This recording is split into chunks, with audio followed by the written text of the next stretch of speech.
Hello everyone, today we're going to be taking a look at actually creating our own version of ChatGPT. This is going to be a pretty dumbed down version from the actual thing, and the way we're going to be doing this is through Google Palm. Now if you're not familiar, this was a AI that was created by Google in around like 2022, so last year, and it's since been upgraded to Palm 2 with like over 1 trillion points of parameters, I think. That's sort of what they're using for Bard right now. But the original Palm is open source, and there's actually some training sets and training data online that you can find, one of which is this concept of mind Palm repository, where they have a couple different versions. One has 150 million parameters, one has 410, one has a billion. And I think based on the GitHub issues, they're working on a 2 and a 3 billion parameter model as well. So this is obviously going to be a lot more limited than what's being used by like Google Bard or by ChatGPT. However, it's a really good first look at how you can self-host one of these language models.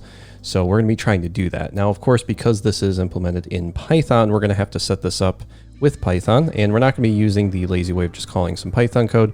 Instead, we're going to set up a Flask API and communicate to it just like we did the other day, but this time we actually have a purpose for it. So for those of you that always ask why we would ever want to do these things, this is why, because as you build up more and more advanced tools, eventually you're going to have to communicate with everything. So what I have here is a application that's running. If I open up the proc file, you can see right here, it's running a basic ES build with Tailwind, and it has Flask running as well. So it's running a Python 3 command right here to run my API. And then when I run bin/dev, it's actually starting up the Rails app. And the final step here, it starts up a Flask application. You can see over here on localhost port 5000, I have a prompt that runs with a test here. It takes like probably 10 to 15 seconds whenever you run this, but hopefully after this runs, you'll be able to see this in the terminal, and it should pop up in the window where it tries to auto-complete the prompt. So you can see right here it starts up. It's using a cached version of the training data. It says, hey, you don't have a A10 or A100 GPU, so we're using math or memory efficient attention. Then it tries to perform the autocomplete. And you can see right here, hello world, I love to learn from others and share knowledge with others. Pros, I'm a fast learner always. And this is because I'm actually limiting the length of the response here, I believe in the test, to 25. So that's something else you can totally fine tune all of these data points. I'll try and walk you through all of this. But okay, we're gonna have to go through this in steps because what we're building here, if I move this over, is actually pretty involved. We have our Tailwind CSS right here. We're using Flowbyte for this. If you refresh, you'll see this is actually persisted. That's because we're storing it in a model. You have your input here, and then whatever you type in here, like, I don't know, we could say Python is a programming language. We can hit search. I'm gonna move this over here. We can hit search, and then hopefully in our terminal here, we'll see we start a post request to /prompts, which goes to our Flask API. And then after a little bit here, you should hopefully see it kick back the same thing. Using the cache, it'll tell us we're not using an A100 GPU. And then eventually it'll run this with the prompt we've provided it with. Now, running it with this prompt, I believe, has a limit of 256. So you can see here, Python is a programming language designed for correctness and high levels of abstraction. The IDE is based on the idea jam IDE. And again, this is where your training data really comes in. Because we're just using a generic training data here, it's probably not going to know a lot about stuff like Python or Ruby or anything like that. But by using this, you can come over to the concept of mind GitHub repository, and you can sort of see how they're using it, how the training data works, and then you can sort of build your own from there. So it's really just a getting started point. But after that happens, you can see the original prompt is put in here in a different color, just like in ChatGPT over here. We have like the darker color, and then we have the alternating colors here for the actual prompt from the AI. So that's all we're going to be building here. It's all self-hosted and it's free. So let's go ahead and let's get started by creating the basic Rails app. So we're going to go ahead and CD out of here. We're going to do a Rails new. Let me hit Control+ a couple times. Rails new video. This is going to take -j ES build. -c is going to be Tailwind CSS. Think, or maybe just Tailwind. I can never remember. Let me hit the up arrow key. It looks like it's just -Tailwind or -C Tailwind. And then we'll cd into video, and then we'll run a code dot. Hopefully that will work. Okay, so I think we're actually done now. Go ahead and we'll move this over. We can close our welcome window and we can get started. First thing we have to do here is run a yarn add, a yarn add to add flow byte. We'll go ahead and we'll run that. After we add flow byte, we can then come into our Tailwind config. And in our Tailwind config, the last block here, we actually want to do a /node modules flow byte ***/**.js to grab all of the flow byte stuff. That gets us into our Tailwind config. Now that we have that, we have to come into our app, our JavaScript, and our application.js, I believe. And then in the application.js, I have to find this in my notes, we have to add both of the flow bytes. So one of these, if I hit F11, one of these is just importing flow byte, and the other one is importing a flowbyte.turbo, which will let this work with Turbo, because of course we're using Turbo for these responses, not like Action Cable or anything else. So that takes care of that. The next thing we have to do is make sure we have the stimulus controller that automatically scrolls us down when a message is added. So for that, we're going to do a Rails G stimulus. We're going to call this the scroll controller. That takes care of that. The next thing we want to do is a Rails G controller pages home, because we need to have a home page. Once we have that, we then want to do a Rails G controller prompt, because we're going to have a prompt controller. We'll worry about that in a second. And then after we have the prompt and the home controller, I think we're probably good to fire this up and see how it's looking. We'll come into our app, our views, we'll come into our pages and our home page here. And then we'll do a bin slash, I have to actually do a gem install foreman because I'm using a different Ruby here. Then we can do a bin/dev to hopefully start this up. We can come over to localhost port 3000. We'll see that we're running on Ruby on Rails. Then we can come into our config and our routes.rb, and inside of our routes.rb, we can add a couple routes. It's actually just two. So we have our Git home pages. Instead, we're going to do a post to prompts. So this takes us to the prompts controller and a create action, which we'll have to create in a second. And then we have the route to the pages controller home action. So pages controller home action is, of course, this home page. And then for the prompts create, we can just come into our prompt controller, do a def create end, and we'll just save that for now, just so that we have that. We can then come over here and refresh. This should take us to the home page. And we can see, because it looks super ugly, that means that Tailwind is in fact working. Okay, so now let's take a look at how we can actually get this to look properly. So first thing we want to do is come into our homepage.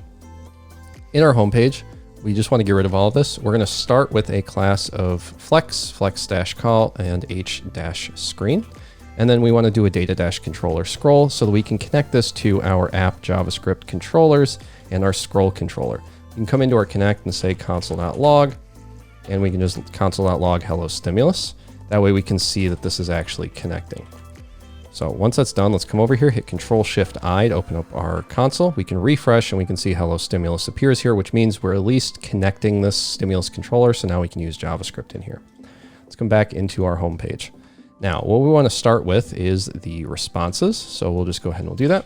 We'll create a render for a prompts/responses, which means we have to come into our views. We're going to delete, or we're going to actually rename this prompt to the prompts folder. We can then come into our prompts, and if let's refresh, make sure that it didn't break anything. So we can see we need this responses. So let's right click new file _responses.html.erb. And then inside of the responses here, we'll start with a div. This will have an ID of responses. This is important because we're going to be referencing this ID later. So make sure this matches. You can always change it, but then you're going to have to make sure that you're changing it everywhere else we're using it. We're also going to have a data-scroll-target of responses, which is what we're going to use in our scroll controller. In here, we're going to have a static targets responses. So that's what matches with this so that we can actually use this. We also have our class of overflow-auto and flex-grow, which is how we get that vertical scroll bar whenever stuff gets added to the page. Of course, you're not going to see anything right now. So now let's come back into the responses here, and we want to iterate through each of our prompts in the model. So I don't know if we've generated this yet. It doesn't look like we have. So let's go ahead and let's stop our server. Let's do a Rails G model. and we want to generate a model, but it's not going to have a body and a text. What we actually need, I have to open up the migration, is a prompt of type text and a response of type text. And you can actually change this if you want to. This could be like your input of type text and your response of type text. It was poorly named by me. It really doesn't matter. We'll leave this as input, and we can just go from there. So we're going to generate this model. We can then do a Rails db:/migrate command to migrate our database. And then we can do a bin/dev to start our server again. The reason why we did that is because we can now come into our responses, and in here we can iterate through all of our prompts. Now, of course, we don't have an @prompts here. This is coming from our pages controller. In our pages controller, what we want to do is grab all of our prompts. So we're just going to say @prompts equals prompts.all.order created at ASC, because we want to have the oldest prompts at the top, and then we want to add them incrementally from there. So now we're looping through each of these. For each of these, what we want to do, and this is where I have to rename some stuff, because we just named this, let me check in our DB and our migrate, we just named this the input and the response. So this actually needs to be the prompt.input. And then we're also going to have our response that we have to generate. So we have to create both of these. So let's create these partials. In our prompts, we'll right click, new file, _input.html.erb. For the input, you can style these however you would like. I just did it like this, where I put in a class of input and I gave it some content, which allows us to come into our app, our assets, our style sheets, and our application.tailwind. And in our app.tailwind, I'm just going to paste in all of the styling because it's only 3 things. I have the response, the input, and the prompt form. Each of them has a background color, and some padding. Now these colors here specifically come from the Flowbyte colors. You can see here they match these colors as well. You could manually set these. I was playing around with some and I eventually just settled on these. But if you wanted to, you could just use the Flowbyte color classes if you wanted to instead. I just went with their actual color palette values. Okay, so that takes care of that. We can then come back over here. We have our input. What we now want to do is right click on our prompt, because we now need to do our _response.html.erb. So this is what like the AI is going to look like and what it's going to say. Again, you can customize these. In this case, the AI looks pretty similar to the input. It just has a different class. But you know, maybe you wanted like a different image, or you wanted it to be formatted differently, etc. Like sometimes when the AI replies now, you have the option to like click continue generating or whatever, and you might want that to be like in line with the response. So we're going to go with this. We can now refresh, hopefully, and it won't crash. It looks good. So now that we've generated our input and our response, we can come back to our responses. Our responses are in our homepage. We now have our responses being generated. So now we want to come into the homepage again in my notes, because now we have to render the form. So we're going to render this form. This is where we actually use Flowbyte pretty heavily. So we'll come over here to prompts, new file, _form.html.erb. In our form here, we start with a form tag. And again, this is going to be a little bit involved, but we use the prompts path with a method of post, which is going to match our routes because we have our prompts create right here, which is a post. We then give it an ID of prompt form, which we're using, of course. We give it a class of grid-calls, and prompt_form so that we can style it. We then create a text area tag, and this is where I'm going to have to ask you not to burn me at the stake because this class list here is kind of ugly, but I will have a link to this code in the video description. So we create a text area tag for the prompt. We pass in nil. We give it a required of true because it needs to have something in it. We give it a class. The class is this entire list right here. I'll put my cursor right here so you can see where I stopped. And then we'll come all the way over here. And I'll put it, I don't know, at the dark dash white again. And then I'll scroll over and you can see this is the entire thing. This is a little bit customized from what Flowbyte has. But if you look at what Flowbyte has, you can come in here to the forms. You can come into the components for the forms, and there is a text area in here, I believe. Somewhere down text area, maybe. Something like that. I think it was this one. And then I just copied this and I pasted it in, and I changed some of the colors here for the text-gray-900 or the BG-gray by using those color values I showed you earlier instead. So that's how we got that. Now we can save this, come over here and refresh, and now we have this at the bottom. But of course, we still need that submit button. So for this submit button, we're going to once again F11, we'll paste this in. We have a div with a justify self end class, a submit tag that says search, or you can say like prompt or whatever, I don't know, send, a name of nil, and then the class right here is again a rather long one, but I'll just leave my cursor here so you can see where I'm stopping and I'm starting, in case you feel like copying this way instead of just grabbing it from the GitHub repo. So that's the entirety of the form. We can come over here, refresh. Now we can do like test 1 or test 1, 2, 3, click send. I'm gonna hit enter here so we can move this down. I can click send. You can see here it has a routing error uninitialized constant prompts controller because I think we actually called it the prompt controller. Yeah, we did. So the prompt controller right here means this needs to be the prompt path, and that means that our prompt route needs to be changed to prompt. Alternatively, you can leave this.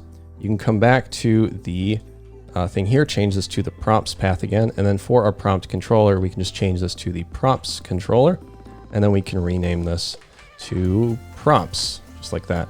Now we should be able to hopefully refresh, and this will work just fine. So we'll do 1, 2, 3, click send again, and now we see started post processing and no content because we didn't have a template for it. That's fine. It just means it's going to our controller and nothing else is happening. Okay, so now in our controller, what we want to happen is we want to start by grabbing the input. We're going to do it like this. Our @input is equal to input colon with a space and then the params for the prompt. We then have a response. For this, we can actually do, let me grab this just so we can stub this out, params, and then the prompt. So this is just going to be a fake response for right now so that we can mess around with this. Now we do have the ability to create our prompt object. So let's do @prompt equals, we can do prompt.create, where we do the, the input is the @input, and the response is the @response. After we do that, we can then do a respond to, and we can say do this for the format end. And then for this, we're going to have two formats. One is going to be our format.turbostream, and the other one's going to be our format.html, where we redirect to the prompts path with a flash that has scroll to bottom set to true. We'll take a look at this in a second. For this turbo stream, this is again similar to another tutorial we did the other day, I think for like turbo dropdowns. This allows us to create the corresponding create action as a page. So we can come into our views, our prompts, right click, new file, and we can name this create.turbo_stream.erb. And then we can come into the create turbo stream, and in here we can create multiple turbo stream actions. So the first one we'll do is a turbo stream append to responses. We'll grab the prompts input partial, and then we'll pass in the prompt.input into the input partial to append it to our responses. So this will give us our input added to this page here. I'm going to close this console and I'm going to zoom out a bit because we don't need to read what I'm typing. We just need to see it appear. So if I type in the word test and click send, we can now see input is being added here because we're putting the input partial here in the responses div. This is where the ID matters because this is based on that ID. Then our locals is just the prompt.input that we have. So now to do the response, we do the same thing. We come down here, we do a append, we append the prompts/response instead, and we pass in the response instead of the input. Now we can come over here and refresh, and now you can see the input and the tester here. But if we do another one, let's say 1, 2, 3, click send, we now get 1, 2, 3 and 1, 2, 3 here for the response. The last thing we have to do is clear the actual form. For that, we can use the ID we gave the form, which was prompt_form, and we can just replace it with the prompts/form. So for these two, we're using turbostream.append. For this one, we're using replace. We can come over here and say one more. And when I click send, we expect this to clear itself and for 2 to get appended. We'll click send. And you can see 2 got appended right here. One more. Our form got cleared, but we didn't scroll down automatically. So now let's deal with the actual scrolling portion. Because if I refresh, you'll see we get put to the top. So because our scroll controller is loaded by default, that means we can mess around with it a little bit.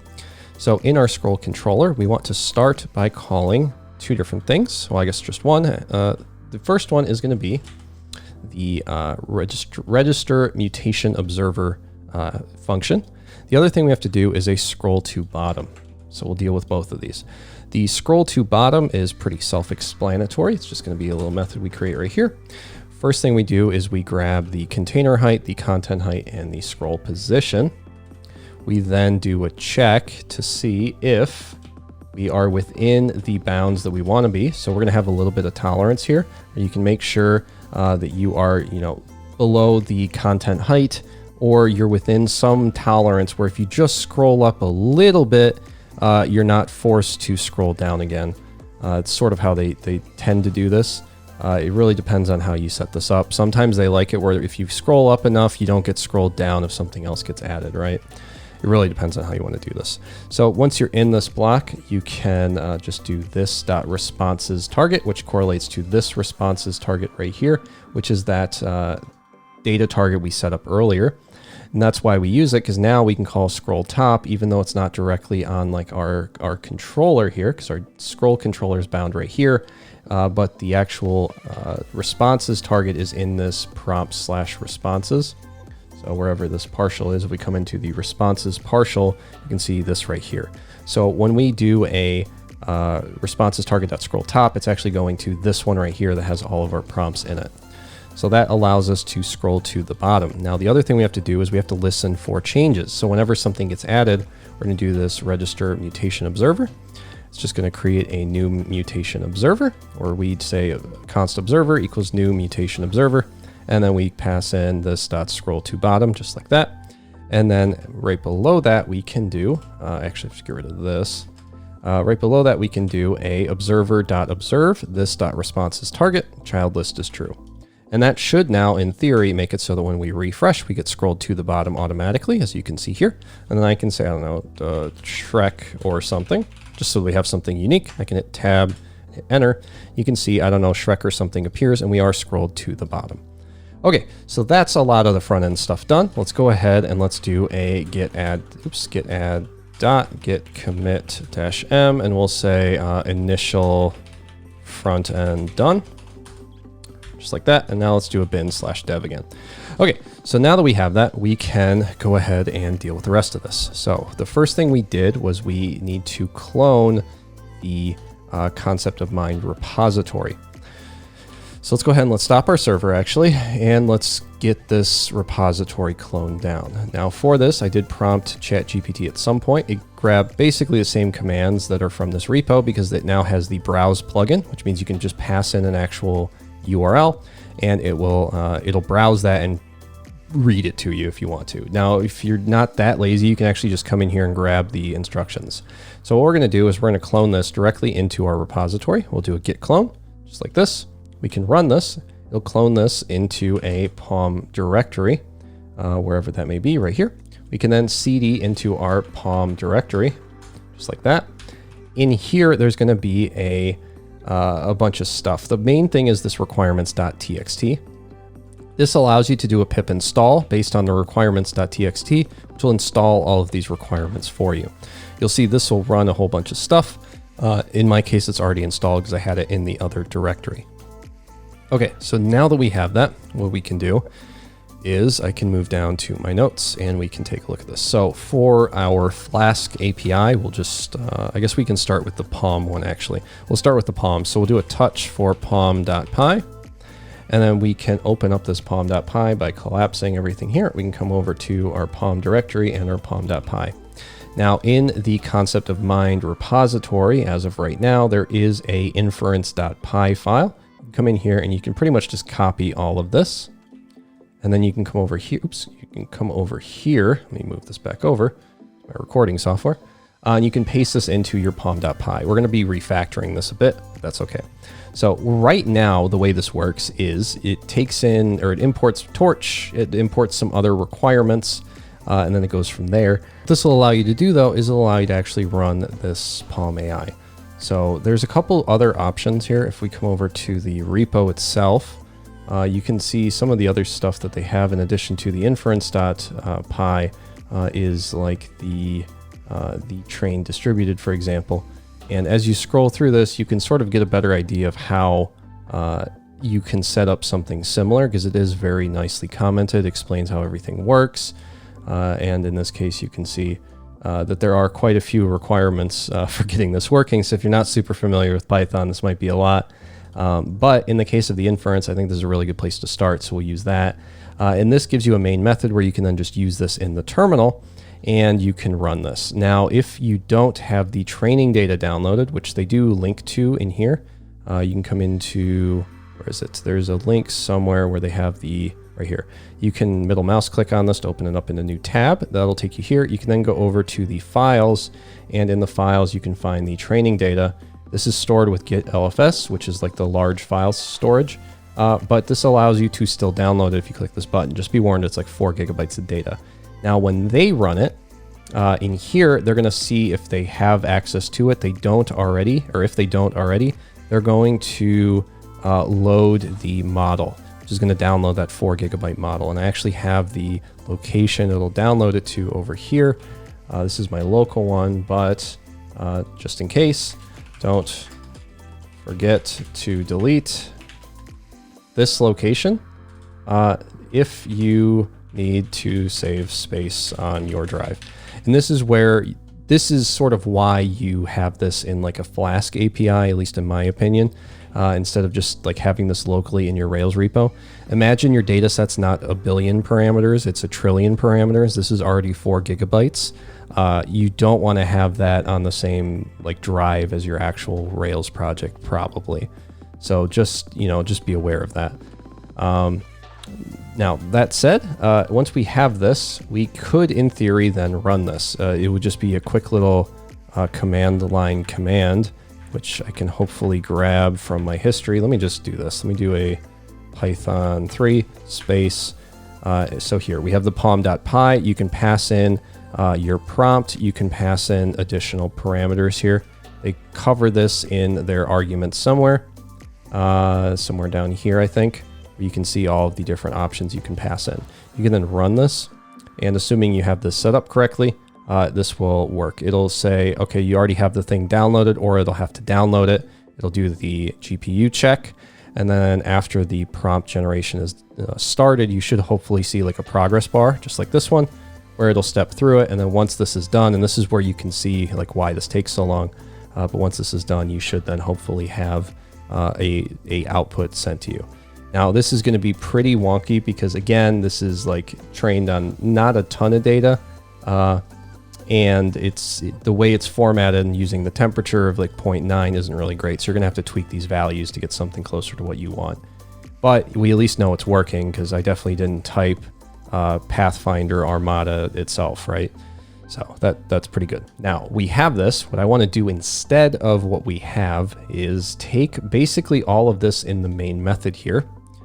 And instead of in the main method doing this, we have all these parsers. These parsers are totally fine. But what I'd like to do is change this a little bit.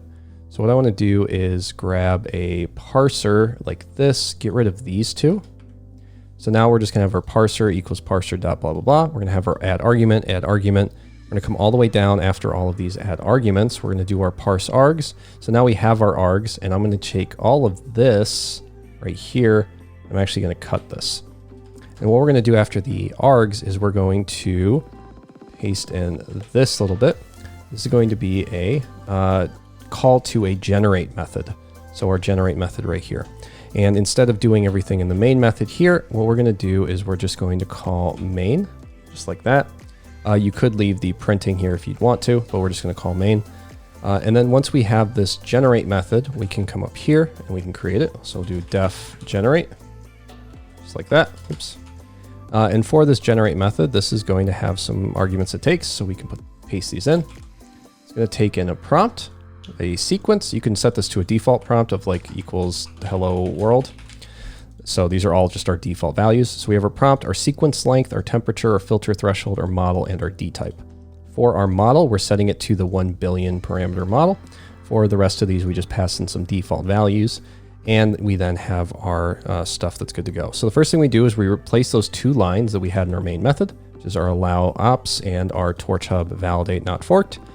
We can then paste in everything that we cut out. We can come down here. You can paste this in. So from our torch validate, we have our D type. If D type is BF16, our device, our model, our torch dynamo config, our model tokenizer encoded text, and then the output tensor, where we pass in the sequence length, the prompt, the temperature, and the rest of the stuff. You get the idea. We then have our decoded output, which calls tokenizer.batch decode, and then we return the decoded output with this generate method, which is then returned to the main method here, and then you can do whatever you would like to after this is returned. So let's say you didn't want to do your printing here. You could then paste in your printing into the main method, where it says for text in this generated text, which is returned from our generate method, print that to the screen.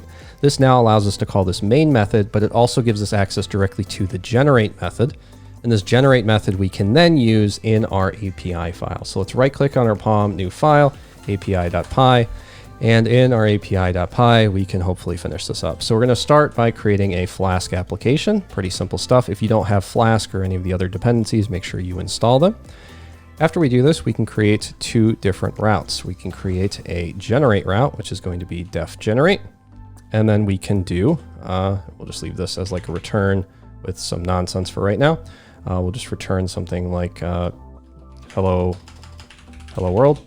And then we can have a def test, which is going to be, let me grab this. It's going to be just a get method, because this one's a post. We can't really test this in the browser too easily, but we can do a app@route for /test with a get method. And then in this test method, we can generate some test data. So we're going to create our prompt, our sequence length, our temperature, our filter threshold, our model, and our D type. This is just going to create some request args. And we're going to do all of this. We can then pass all of this into the generate or generated pom.generate, sorry, because we're importing pom up here, which is the name of our file. We can then pass these in as our prompt, our sequence length, our temperature, our filter threshold, etc. That'll go into our generate method here, and at the end it returns that decoded output. So now instead of printing it to the console, we're returning it to the test route here. And then what we can do is we can do a JSONify for the generated text. So let me just paste in my comment here. So now that we have that, we can pretty much test this. So all we have to do is come down here, do a if name equals main. We do an app.run for localhost port 5000. We can then come over here and do a Python 3. Do a Python 3 for pom.py. Nope, we want to do a Python 3 for api.py. We can go ahead and run this. This will then run this on localhost port 5000. So we can come over here and we can go over to localhost port 5000 right here. If we now run this, instead of getting that error, you'll see right here, it's doing the GPU check. It's going to run through everything. It's going to take a bit for this to load. But once this is hopefully done loading, we should see this output right here change. So we can see hello world. I'm one half of a talented team at Aldi. Whatever. So I guess that's part of the training data. It learned that it works at Aldi. That's fine. So that is now working, which means in theory, our generate method would also work. It's going to be very similar. We're going to create similar data just like this, create our test data. And then we come down here, we do our call to our function, just like before. We tab this over, and then we're going to return just like we did before. So you could, in theory, make the test also run this exact same code, just put this into a function or whatever. This is just mostly for my own sanity while I was testing, so you don't really need this test route right here. It was just, for messing around, but it helps to have. So now we have this generate route that we can use if we can post to it. So let's go ahead and let's set up how we can post to this. For that, we're going to have to come back over to our terminal. We'll stop our server.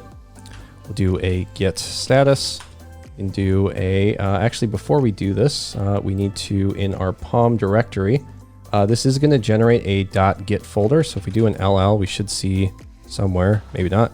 Let's do a rm-rf.git. There we go. Now we can cd out of here into our video directory, and we can go into our proc file. In our proc file, we now want it to start the Flask server in addition to the rest of the stuff. So we can create a Flask block, which unsets the port, calls Python 3 for pom/api.py, which is our Flask API. So we can run that. Now we can do a bin/dev to start our server. Should also have this running now. Looks like the Flask is running. Cool. And come back over here and refresh. You can come over to the test and refresh this as well, and that should work. So while that's running, we can come over here and we can scroll up. We can come into our app, our controllers, and our prompts controller. In our prompts controller, we want to refactor this a little bit because we no longer want to do this dummy data. We want to have actual data now. To do the actual data, we need to include a POM service, just like this. We'll take a look at what that means in a second. Our input can stay the same. We're still just parsing it like that, but our response is now going to change. Our response is going to be, it's going to be post to POM, which is a method from the POM service, and we pass in the params prompt.